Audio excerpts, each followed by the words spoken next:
It's Thursday night. All ye critters, come join us. It's time to continue our flight.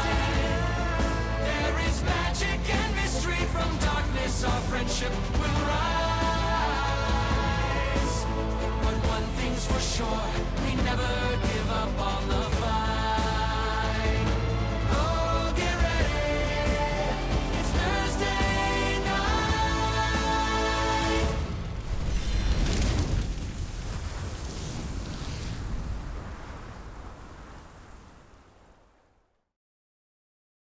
Hello, and welcome back to Critical Role Downfall here in our final episode together. Oh my gosh, what a wonderful story. No, I'm sorry. I don't want it to I'm be sorry, done. we have We play to. slowly. No, we don't have to. Yeah, it's really We, what a joy and a privilege, and let's bring it on home. We are going to return now to Aeor. At the midst of the calamity, here in this place and time. For those coming back, the gods have not only infiltrated the city of Aeor, but have infiltrated Exandria itself, a plan decades in the making for the gods to take mortal form, to pass those boundaries that only mortals could pass. Our gods discovered them and their companions would need to work quickly, that the Factorum Malleus was all but operational. Our divine protagonists discovered the Archmage Cassida Previn, who was working on the Factorum Malleus as part of a secret society of Aeorian Archmages dedicated to helping the prime deities win the calamity. After all, this is a war between the gods, isn't it? We also discovered the Obtenebrator engine, and beneath it, the Scribe, an Aeormaton tasked with using the massive obfuscation hiding the city from divine sight to also, in the event of an emergency, broadcast the schematics of the Factorum Malleus across the wide world of Exandria, an insurance policy should the gods somehow bypass Aeor's defenses. Took less than 6 seconds for you to dispatch with that. And return now to an extra-dimensional holding chamber, a back room, if you will, of the Ars Elysia. You have removed the Obtenebrator engine, and thus the gods can see Aeor. You have removed the Aerovox protocol, and thus their insurance policy to disseminate this knowledge has faded. In that engine room, you heard winds kick up outside, omens of things to come. And all that remains is the destruction of the Latimus Princeps, that force keeping the gods physically away and keeping you definitively mortal. That Latimus Princeps has been integrated into and built within the weapon itself. Cassida looks to all of you now gathered here after the flash of combat and feels the power radiating off of all of you who have just unmade decades of arcane work in a matter of seconds. Who is everyone here?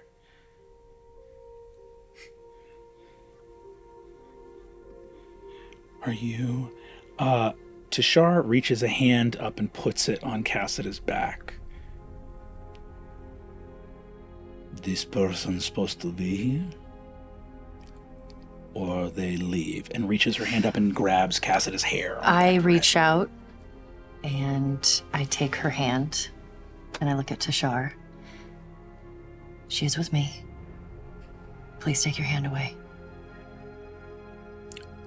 You ask please so nicely. You hear from the edge of this extra-dimensional space ZVX go, Boss, it's a little bit rowdy in the club right now. Great. I'll be right back. You walk outside. You don't see violence, but there's a sudden lurch, and all of the tables in this room slide 20 feet to one side. The liquor bottles come flying off the bar.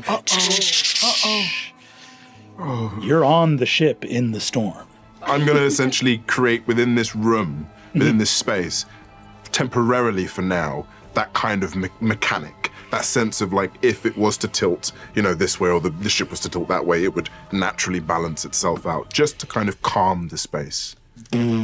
You separate the Ars Elysia from the rocky foundations beneath it, and everyone can sort of see these things that looked ornamental, two massive gears on either side of the room, and you see the both of them kick into action and begin to gyroscope the entire bar so it stays oriented towards Exandria's gravity as whatever happens outside is happening. And then suddenly I look to the musicians and I'm like, keep playing!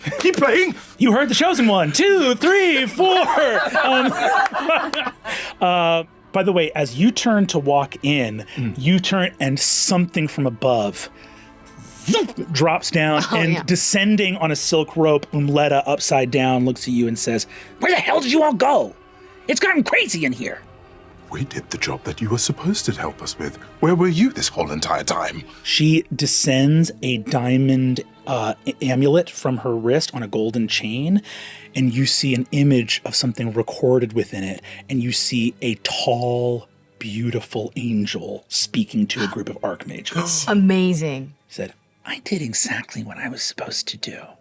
Well, that makes two of us. Would you like to join us? The whole family are in the other room. Yay, family. And then walks into the room. Cassida is like shaken and doesn't quite know what to do. As Trist, I think in this moment, everything that has happened in the hospital perfectly fit her vision of what meeting the gods would be like. And what is happening now does not. You see that Umletta walks in and goes, "Hello? A little human. A real one." And you see that that Cassidy goes, "Am I the only mortal in this room?" Yes. Well, not technically, and I kind of look to the emissary. I mean, if you want to class him as a mortal, you can, but... I want to understand. Can you explain to me? I believed, and here she catches herself not knowing who she trusts you, but she doesn't know who else she can trust. She says, "The things I told you, I was doing the right thing, wasn't I?" Cassida, would you please... Do you know the password for today? I do. Would you feel comfortable enough sharing that with me, please? She is going to reach out, and basically using a detect thoughts is going to allow you to just read her mind. Okay. She looks at you and says, "Aurora Rex is the current password." And speaking out loud goes, "I stand now in the company not solely of the prime deities." You see, Umletta goes, "Wow, observant." And she looks and says, "How are you both here? How are you both here together? I thought that I was coming to your rescue, but you're mortal." "It's a truce." How could the gods of good and the gods of evil work together? Why? And you see that Milo says, "Well, your taxonomy is altered slightly. You perceive a world in which the brightest, sharpest line is drawn between good and evil. The line actually exists between those who matter and those who don't. Sweet little mortal. We're on one side of that line, together, a family. And you watch something break inside of Cassida. Oh. This weapon that you have helped build, you misunderstand. Something that can threaten one of us threatens all of us. Well, that's a bit of a rude wake-up call. Halfway through our wonderful outing together, we discover that the weapon to destroy the gods was actually only aiming at half of us. Cassida looks up as Umbletta goes, "A very noble thought, I'm sure, but we're gods. Even sweet Everlight. There's nothing we detest more than you coming to our rescue. No. You watch Cassida just go blank in the face. I know that I can use this to help you. Did it ever cross your mind why we banished them in the first place? Instead of, as you seek, to destroy them.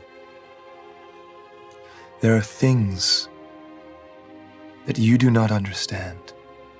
I'm sorry to interrupt, but you do know that there is a war going on and getting ready right now. And us trying to explain ourselves to a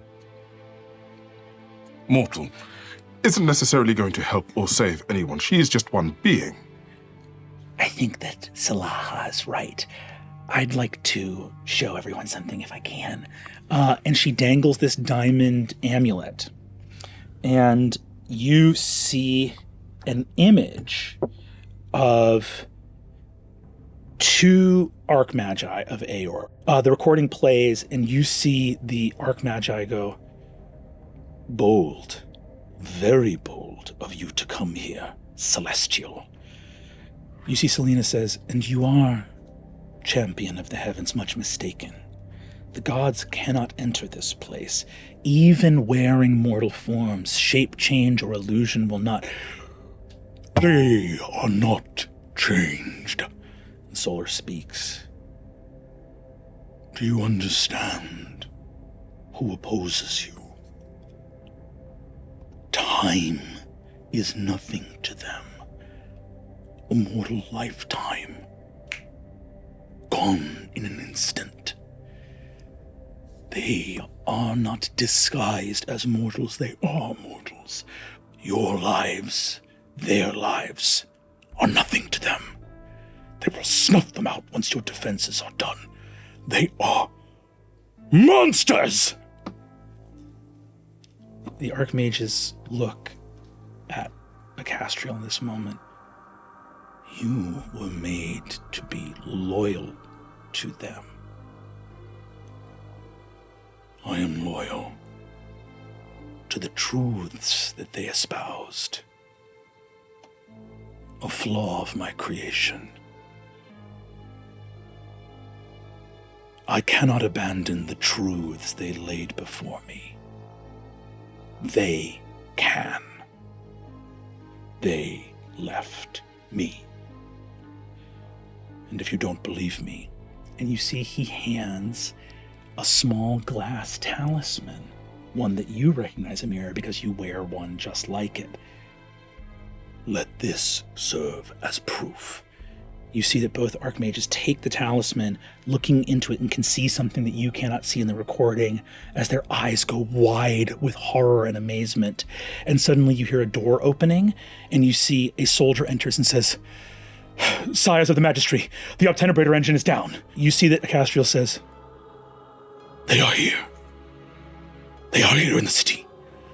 We must go now. The weapon must be activated now." And the recording fades. What's the quickest way to this weapon? "What are you going to do?" That's not your concern. And neither should you be asking us any questions. Answer. This is hideous. What are you going to do? What's going to happen to my son? If you can help us, help us. If not, take your son and leave. Listen. The weapon was a mistake. I'm sorry. I shouldn't have risen up. I should have remembered my place. I'm sorry. I am sorry. Please. If the protocol failed, then that means that the knowledge is here within the city. And if the protocol, if you destroy, did you destroy the scribe? Did you destroy the parchment that hidden within? That is not of your concern. If that is gone, then there is only one other place that the knowledge exists physically. In the Genesis ward, starting at level B9. I know how to get there. There are banks and banks of scroll batteries.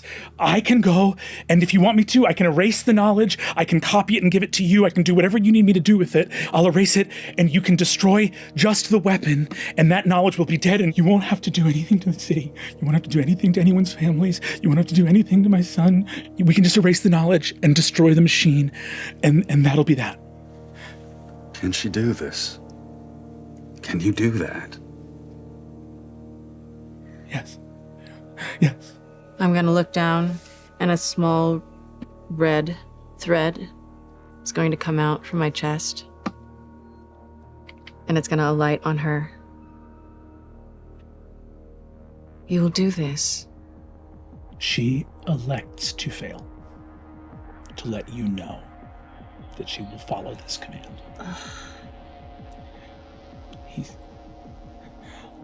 I'm sorry. I'm sorry. Don't be sorry. We need to go. Arcadia looks at you, Amira, and says, "We've commanded her to follow our orders. I'm just going to say this. Are we sure that we want knowledge erased, even if it can hurt us? I don't want the knowledge you have to be erased." Don't worry. I have a plan. As we exit, I'm going to cast Mislead. Mm-hmm. I'm going to go invisible, and there will be another of me standing next to me, and I'm going to send me along with Trist. Hell yes. Awesome.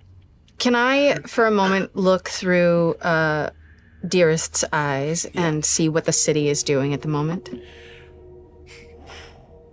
You watch 3 massive skyship galleons take off with huge tethers to attempt to stop the city from lurching. You watch people running down a street, and the city lurches, and the street drops down from them like 80 feet because they're on a far wing of a ward, and suddenly people are 80 feet up in the air, scream and can't because the wind pulls the air from their lungs, and fall to their death as the city lurches and reorients.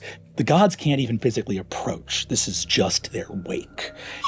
Oh my Our brother may be going a little ham out. The last thing you see as you're exiting, as you're walking through the glass factory, by the way,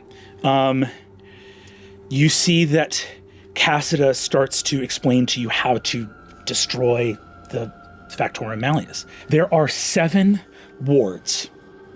There are 4 lower wards and 3 higher wards.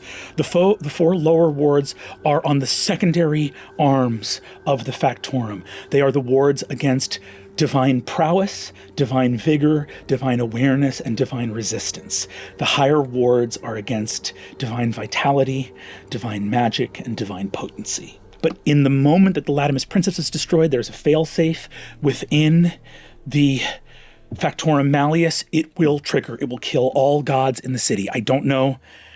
You will have to disanimate the Factorum Malleus somehow in the moment that 7th ward comes down. And then if you can contain the blast of energy after that, it's done. And I'll work my quickest to erase the scroll batteries. Okay. Okay. We can, with the Factorum gone and the scroll batteries erased, it's me and Adamar and Selena. Those are the only 3 Archmages that it was operational secrecy. No one knew the full scope of the project. It's just the 3 of us, and even the 3 of us don't know all of it. Right. Once you've done drinking, where should we go next? Sounds like we must.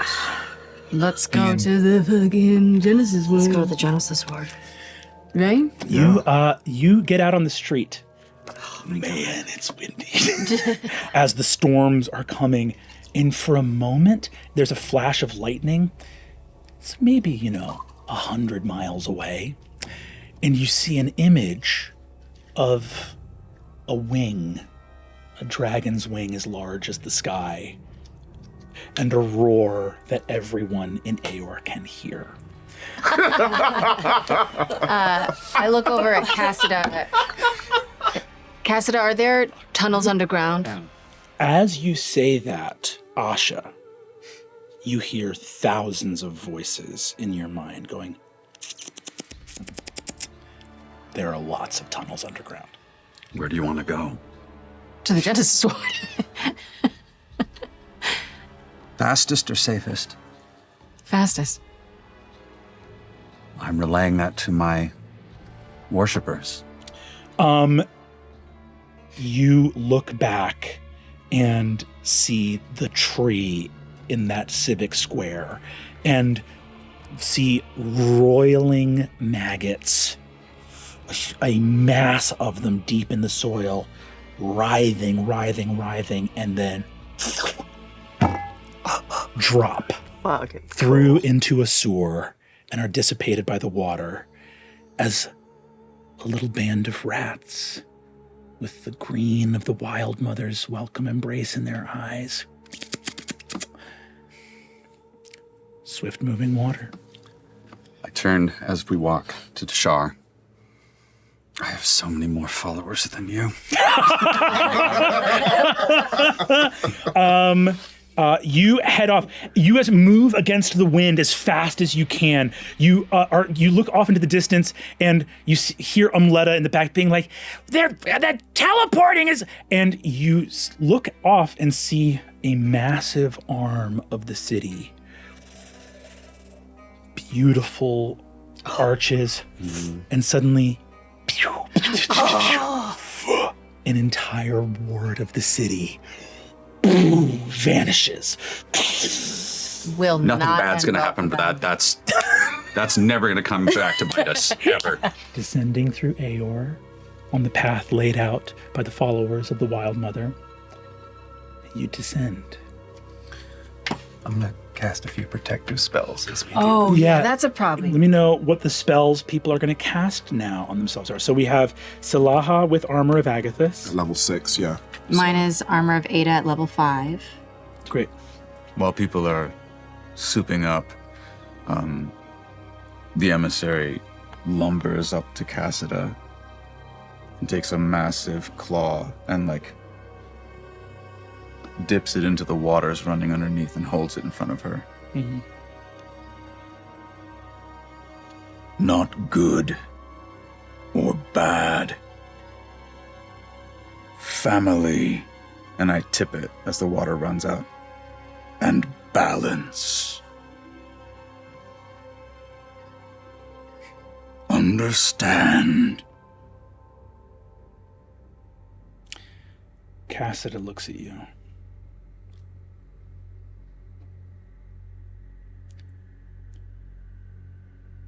Before, in that chamber, I was told there are things I could never understand. I am going to do as you have asked, but I will ask a favor in return. Make up your mind if I am given to understand this world or not.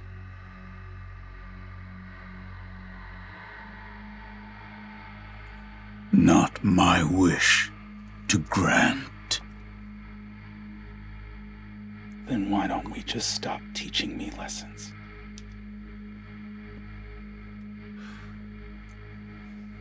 Mother loves you.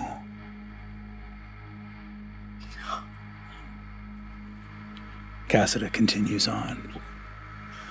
I'm going to cast Crown of Stars on myself. This doesn't feel right. This doesn't feel right. This doesn't feel right. Rough. And then I'm going to cast Mislead again. And then I'm going to use my my Eldritch Master, and I'm going to get all my spells back. Beautiful. Hell yeah. Oh, and finally, protection from evil and good. Cool. I will Death Ward myself. Cool. Long Strider myself.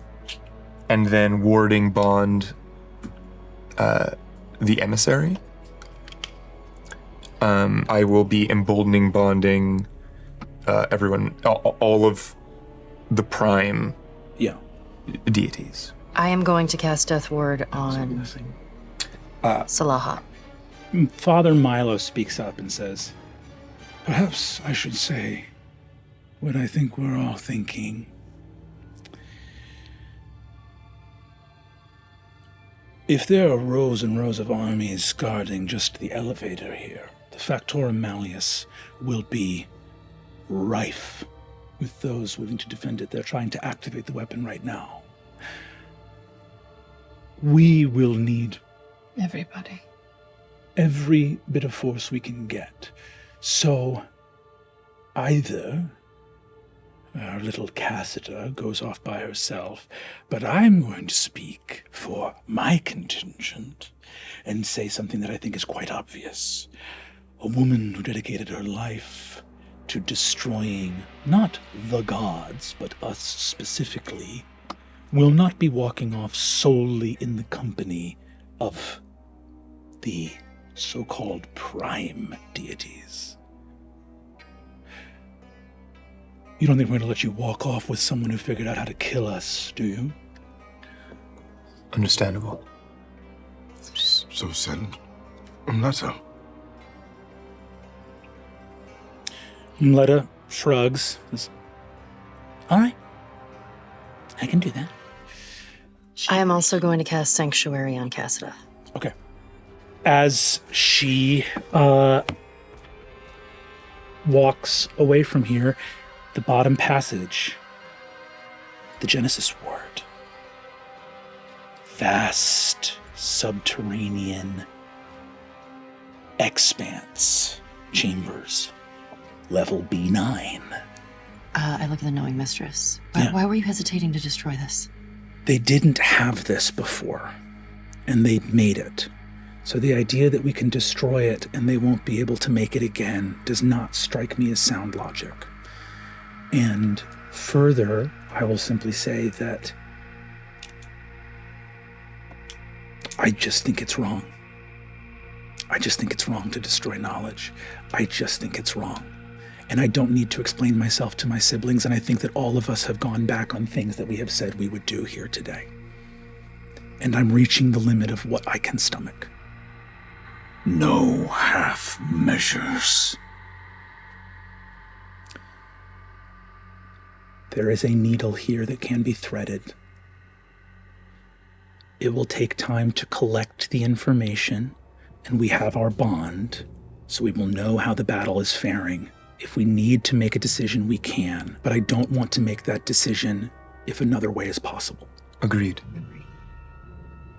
You split. Trist, Cassida, Arcadia, Mleta depart.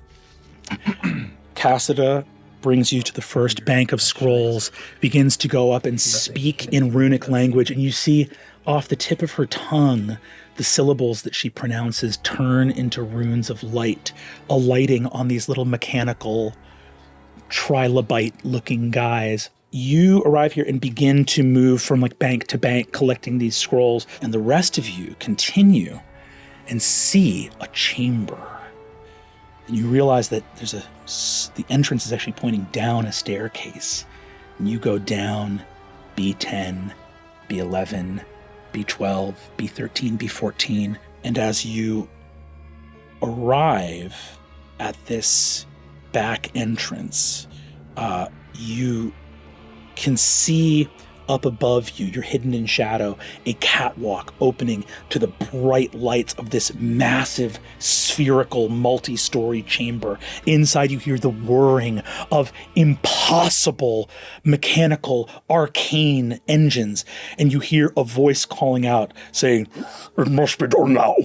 A moment longer, we do not have the time." You hear another voice saying, "It has never been tried before or tested before." And you see that there is a flash of something down the catwalk. And they go, "Hey!" and begin to rush down away from you down the catwalk. You walk out and see an enormous gateway, and you walk into the Factorum Malleus. Wait right here. Oh, man. It's about to go. Damn, boy. Just everything. Oh boy. Oh boy. Oh boy. Oh boy. Oh boy. Oh, prime deities, welcome to the God Hammer.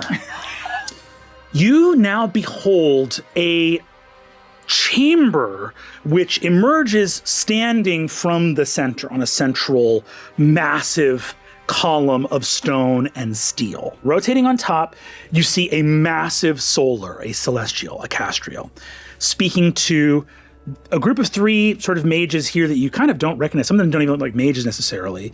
And to Adamar, who is the leader of the Cogents, and then Selena, another Archmage, your creator. These are the other 2 Archmagi that Cassida had instructed you or told you about. 2 irrevocable automata are also here. My God, look at the size of them. Yeah. As you approach, do you say anything announcing your arrival? Yes. I think I will call for Selena. Speaking up here, you see this hushed conversation happening atop. You also feel a feeling of sudden, cold, factual lethality as you walk into this place and understand that you are standing in a machine that can erase you from reality. Oh my God. Oh my God. You approach and speak to Selena in this moment. As you do so, you see her turn to look at you. Salaha. Good, you have come. Where have you been? What have you seen? The city is in chaos. Pure chaos. Complete disarray. Where would you need me? She looks at you and says, well, more than anywhere, we need you here. We are trying to collect as many Archmagi as we can. The weapon must be used immediately. As she speaks to you, the solar turns to regard you. Oh, a castrial. fuck.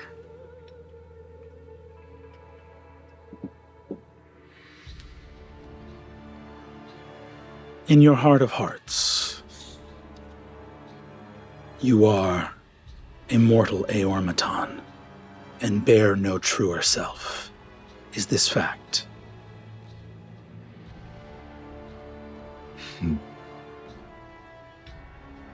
This is true.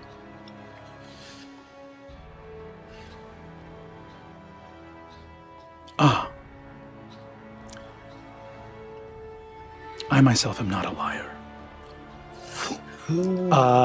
And unfortunately, Solars have an ability called Divine Awareness. It's one of the wildest abilities that a monster has in D&D because it just says the Solar knows if it hears a lie. Oh, no. And I'm going to need everybody here to roll initiative! So fast.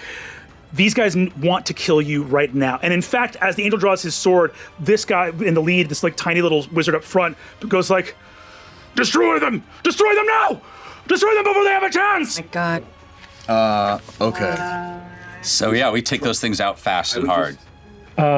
So I'm going to dash to the end of the platform. Great. I'm going to, extend my scales of justice and hurl it at the nearest ward. Go ahead and make your attack roll.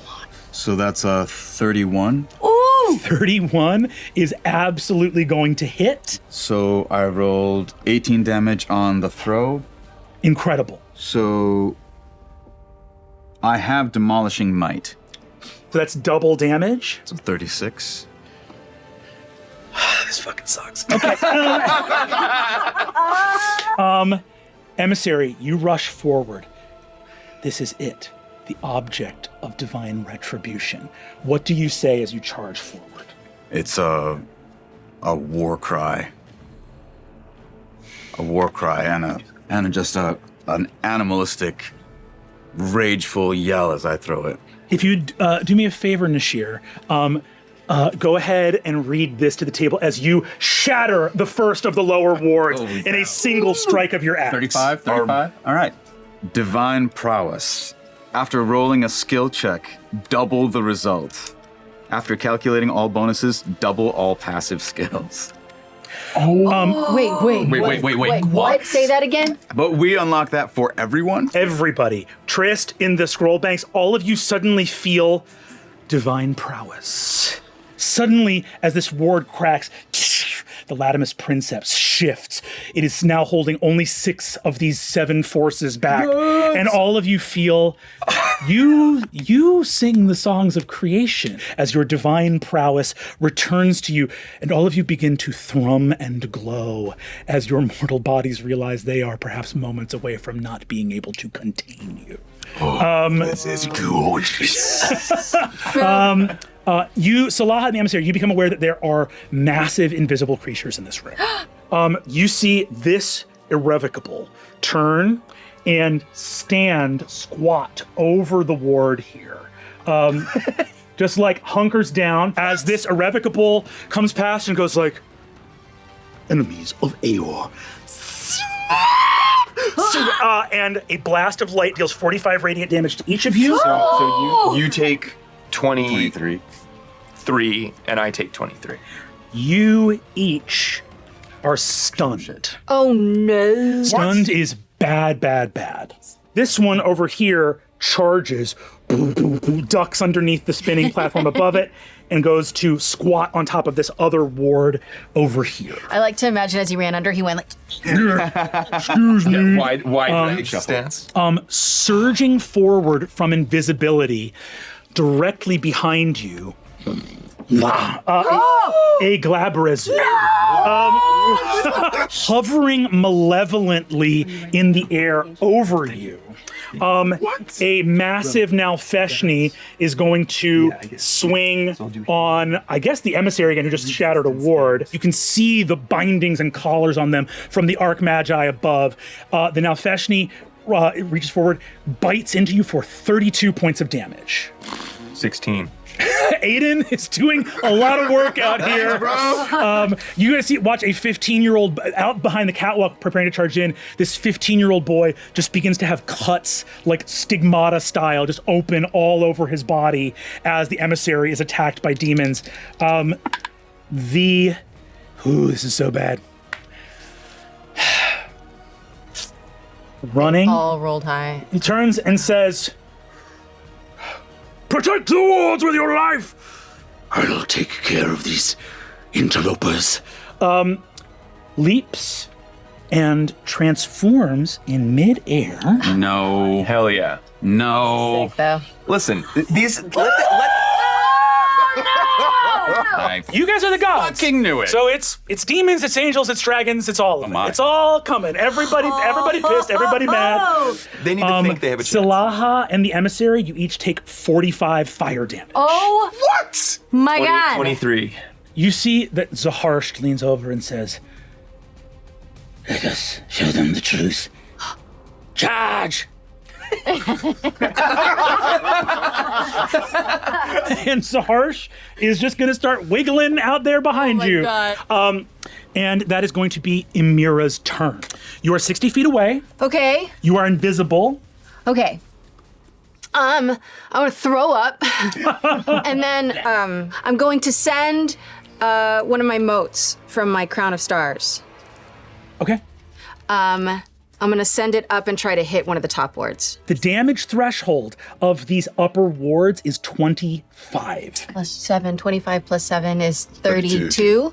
32 points of damage. You overcome the threshold and you watch as from seemingly nowhere, a mote of light streaks out with a screaming, scintillating croak like a raven made of electricity and force and slams into one of the wards up above, dealing 32 points of damage.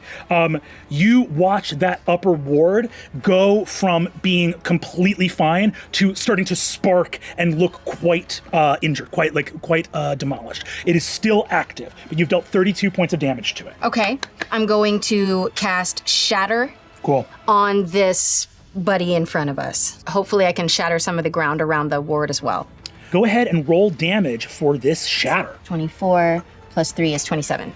What we're going to do now is this. At the end of your turn, Emira, Solar is going to use a legendary action to teleport directly in front of you.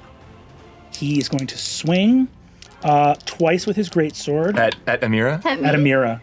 Emira, you take 22 slashing and 27 radiant twice. As he goes to slash her the first time, I will use Protective Bond. Cool. And he hits her, and as he hits her again, I will use my reaction, teleport next to her, and his sword will drive into me instead of her. And I will say, you and I will have words. I'm just gonna peek around and go, Daddy's mad. But on that first hit, before he does it, he's gonna take 25 points back of ice damage because of Armor of Agathis. That was incredible. 25 points of ice, you said? Yes. Amazing. No, we said necrotic. It's necrotic damage to him. Okay. As this goes to you, you see that the necrotic surges over the celestial, and he screams, "Yeah!" and repels death itself. You see, he goes, "I am not of the cycle. It is not given to me to die. You made me. You made me to serve, and serve I would. Why are your children bound by rules you will not follow? If you would have words with me, I'd sooner you dash me upon the rocks of this cursed world. Father!" At the end of that, Asha, that is your turn. Where am I? From this group over here, you're like 30 feet back. Okay, I'm going to take half my movement to get to them. Asha surges forward. Okay, I'm going to continue my movement then to climb on top of this bad boy up here. This Glabrazoo? Yeah, I'm just going to climb up on top of him. I'm going to just get in there with I'm going to use him as a nice pedestal for a second. I'm going to stab, pissed that he's there, I'm just going to stab on top of this motherfucker. Go for it. Nat 20. So you whack down as this demon straight from the abyss, a creature of pure shadow and evil chaos, just straight up gets his bell rung. That little knife gets right there between the spinal points. 28 points of damage. I'm going to take patient defense. I'm gonna try and take a little bit of cover from the dragon on the other side of this thing now that he's fucked up. So I'm gonna get off the top of him and just hide behind him, using him as a shield. Another shape up here. This person is going to lean over here and say, "We fight them here, the way we thought. We fight them now," and leaps off over on this side. And I swear to God, if he turns into a dragon, he's gonna turn into a dragon. He's gonna turn into something. Yeah. It's a Pegasus. I was not prepared for. Shit. Now we're. Oh God. Silver dragon. Silver dragon! Is going to roar over here. Oh my God. This is rough. This is rough. As that is happening, actually, we're going to do another. Oh no, and you're stunned. Yeah. Another attack misses Aiden with that 23 armor class from the brass dragon. The Solar is going to look at you with your ranged spells and go, "You do not deserve the gift of sight. You do not deserve to bear witness to this world. And his eyes glow impossibly bright. I'm going to need a Constitution saving throw. I'm gonna counterspell. It is not a spell. That went from a 13 to a 1. A castriel looks at the matron, looks at you. You will strike nothing. And you feel the retinas of your eyes burn out, and you are blinded. So the silver dragon roaring down there, I think she's going to go for the paralyzing breath. This scream from this silver dragon as she flies down hits a line across, not hitting the solar, not hitting a castriel. Zaharsht is paralyzed. His muscles sort of like freeze up around him. And that is going to be Salaha, who is stunned. This is, you just all you can hear in your thoughts is, we choose this time to be mortals. Tishar is going to run up. Plants a foot on the Solar's head to leap over him, land on the back of the brass dragon, and say, "You will bring me to the top," and stabs it for 36 points of damage. And that's her turn. Trist. Bank of Scrolls. The matron's figure disappears. You feel something in your pocket. Vroom, vroom. Mom?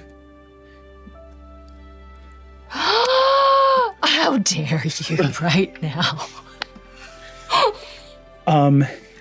You see that the sending stone in your pocket begins to sound. Mom? Mom?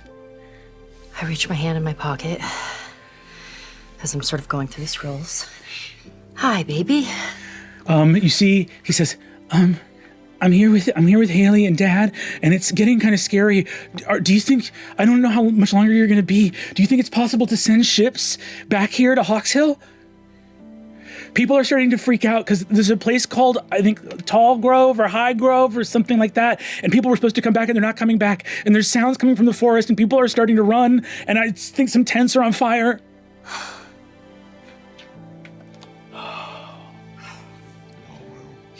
Where's your dad? He's right here. Hi, darling. I'm here. There's a man named Pervan here. You hear in the back, it's normal where I come from. And you see, he says, I'm not sure. He says that he's looking out for us, but we don't know what's happening. Listen. Go with him. Go with him. Take the family and go with him, please. Okay. We will. I'll do what I can. You see that you hear a voice call out and say, where is your daughter? And you see that Topher says, she left. She thinks she can help. And you see Amaris goes, what? What do you mean she left?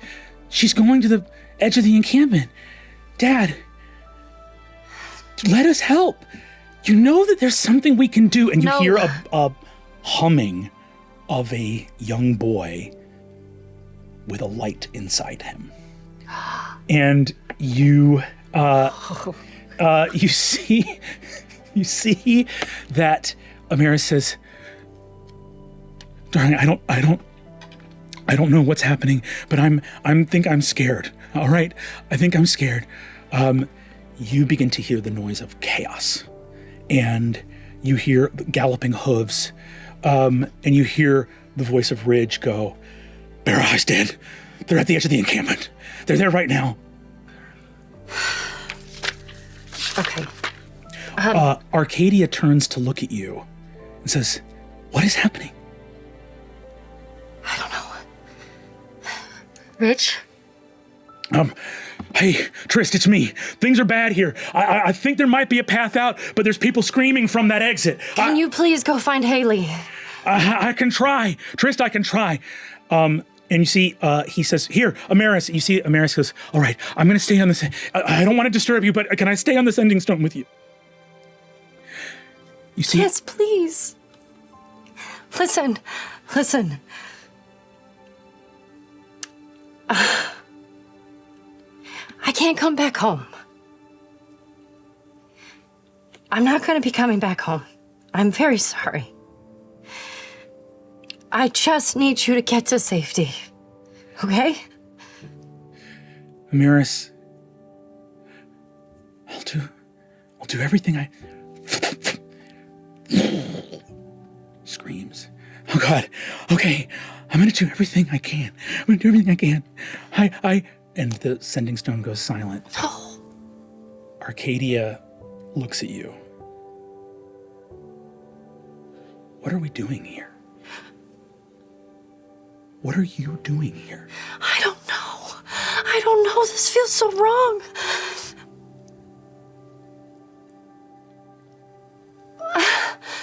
I can work a miracle in this room. No one looks to me for comfort or light or anything other than maybe things that no one should have known in the first place. If there's a miracle you can work, you owe it to yourself and our family to go do it. Okay. I love you. I love you. I put my forehead to hers. I will find a way. Umletta is like rocking back and forth, says, no checkers, I guess. I go over to Umletta. Mm-hmm. And I force her into a hug. No!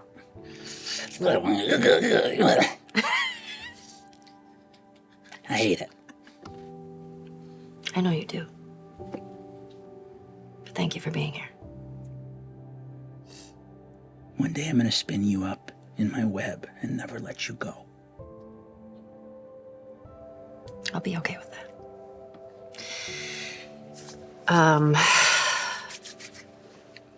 Okay.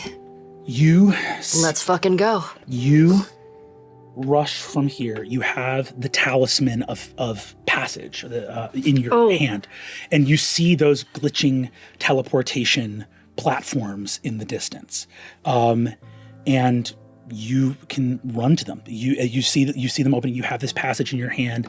The magic is still there. The power is still there, but there are many places to work miracles. Where in your mind's eye do you envision going? I'm gonna go to the Malleus. I'm gonna go be with the family. Okay. We see several of the archmages begin to surge forward. Salaha, how many hit points do you have? 128. A power word kill has no effect. Yes! Holy shit. Wow. Burn that shit. You see a bunch of mirror images go up on the rest of them. As they do so, this one's going to rush over here. This one's going to do his best. He's just going to go try to protect this last ward as a guy. And this last one over here, I think, is going to say, fuck these demons, and is going to fly directly in front of you. Going to hit a cone of cold that is going to be 45 points of cold damage. Because you're within 10 feet of me, we both have resistance to damage from spells. So we will each take 11. And you guys see up at the top, Adamar, the leader of the Cogents, looks down and looks at Selena, looking at he says, your creation. You see that Selena goes, I think some part of me always knew. I don't want to destroy something this beautiful. And you see he goes, I'll kill you at the end of this. And he raises a hand, points right at you, Salaha, and is going to cast Wish. What? It's Aeor, baby! How many times do I have to say it's fucking Aeor out here? What the fuck is about to happen?